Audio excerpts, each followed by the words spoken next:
Honorable representatives, dear friends, today's conference takes place on International Human Rights Days. It is the day for peoples who refuse to let torture, hanging, repression, and censorship decide their fate. Peoples who, above all, strive for their human dignity.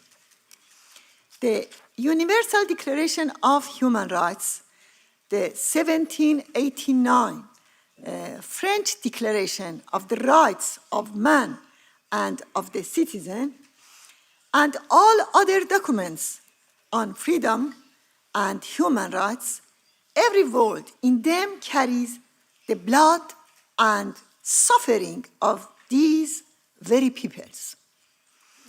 Professor Rajui, the great martyr to the cause of human rights in Iran, said, "We write the history of human rights with our own blood."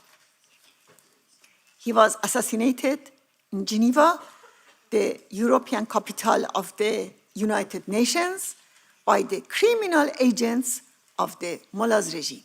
In Iran, the mullahs hang human rights every single day. The record of horrific crimes does not need an annual review. This tragic dossier is open every day of the year, every hour of the day. In November alone, 335 prisoners were executed. Nearly 2 million people are arrested every year. The mullahs have even destroyed the graves of political prisoners who were massacred in the 1980s. As Dr. Maisato, the United Nations Special Rapporteur on Human Rights in Iran, has said, the destruction of such sites violates international law and deepens the suffering of the family. The number of repressive institutions in Iran is shocking. But Khamenei has not limited repression to inside Iran. He has extended it beyond the country's borders. A striking example is the terrorist assassination attempt against Professor Alejo Vidal-Quadras, former vice president of the European Parliament, in the heart of Madrid in November 2023. Fortunately, he survived certain deaths. On July 9, 2025, the judge of Spain's National Court, in his formal charge, exposed the network of the regime's foreign agents behind this crime. According to the judge, the key suspect has fled to Iran.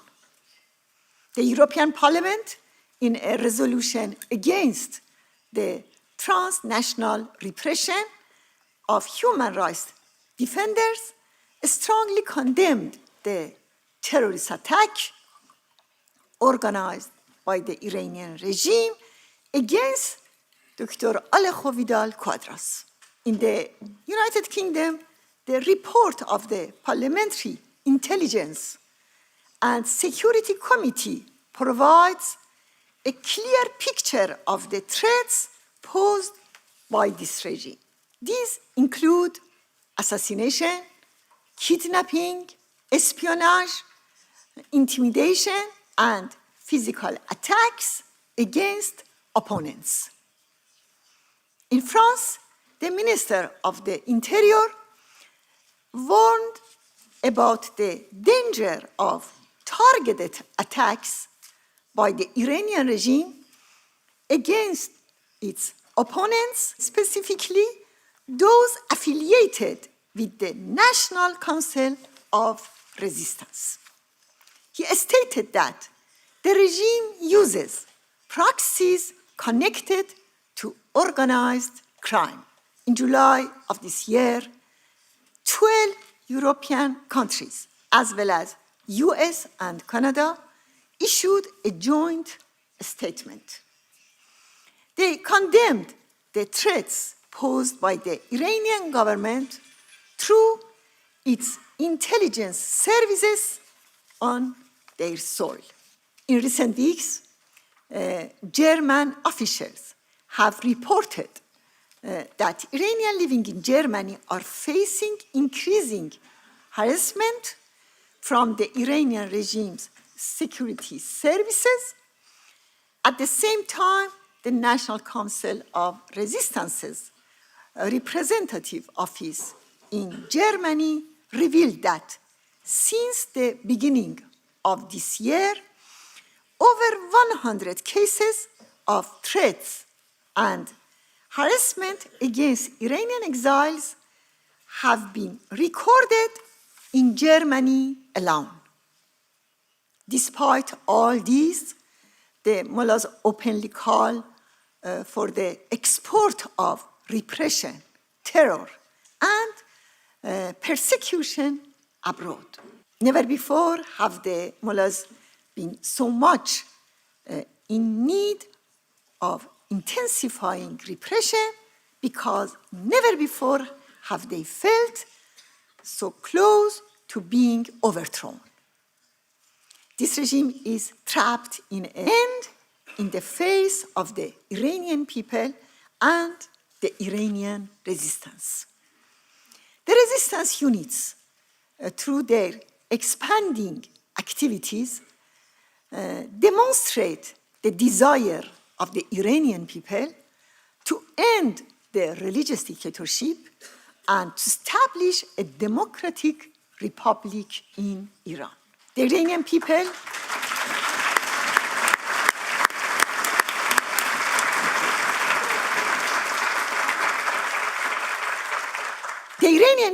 reject both the mullahs and Shah's dictatorship. Dear friends, we have reason for human rights, for freedom, and for democracy, for the sovereignty of the people in a republic based on free and pluralistic elections.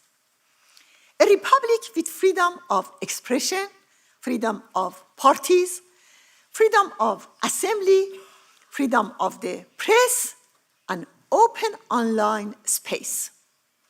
A republic founded on the separation of religion and the state, where individual and social freedoms and rights are guaranteed according to the Universal Declaration of Human Rights. The Iranian resistance.